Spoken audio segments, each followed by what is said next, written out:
Hey guys, this is Albert, and here I have the Acer Aspire ES1-311. So I did a review of this notebook quite a while ago, and it was pretty positive, I must say. And the most responses and questions I got about this notebook were about the hard drive and how people can remove it and replace it with an SSD. So today I'm going to show you how to remove your hard drive and replace it with an SSD. Therefore, I bought a Samsung Evo 840 with 250 gigabytes of storage, which should be enough for a normal notebook user. And what you will have to look for when buying an SSD for this notebook is that it should be 7 millimeters thin and not 10 millimeters. So there are many, I think from SanDisk, which are 10 millimeters and they will not fit in the housing of the hard drive. And so look for an SSD which is 7 millimeters. First of all, you will have to remove 12 screws on the bottom of the case, which is done pretty quickly. You can see all of them because they are not covered, and these are basically all the holes on the bottom of the case.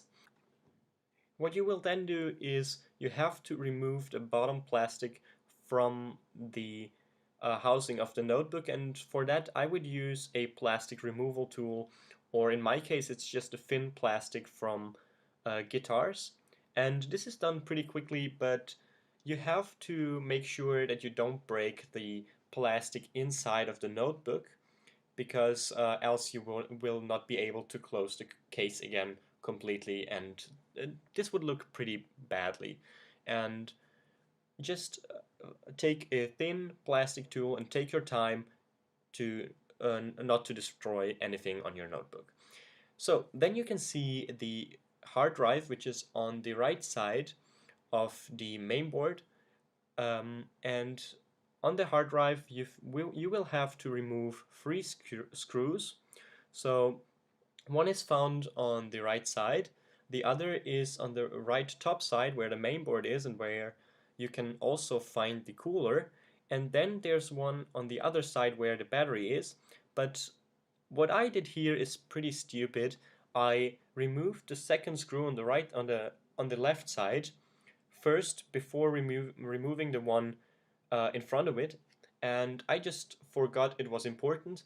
But you will have to do this in order to remove the cover, which you can see here, and just remove the screw, and then you can just take the cover off and you can see your hard drive there.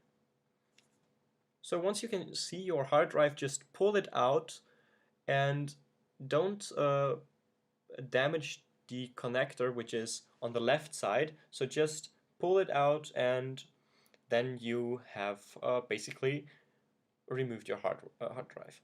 And then take your SSD, look where the ports are.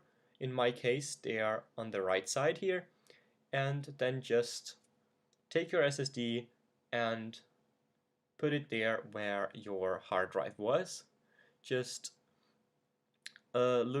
make sure to put it in the right way, and then you can again put the cover up.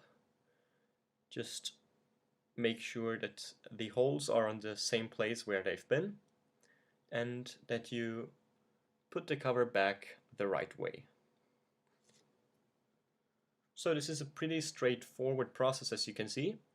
Just fix the screws again, and then you're pretty much done with replacing your hard drive. The only thing you then have to do is to put the cover back on again, and this is like removing the cover in the first place, one of the hardest parts in this tutorial.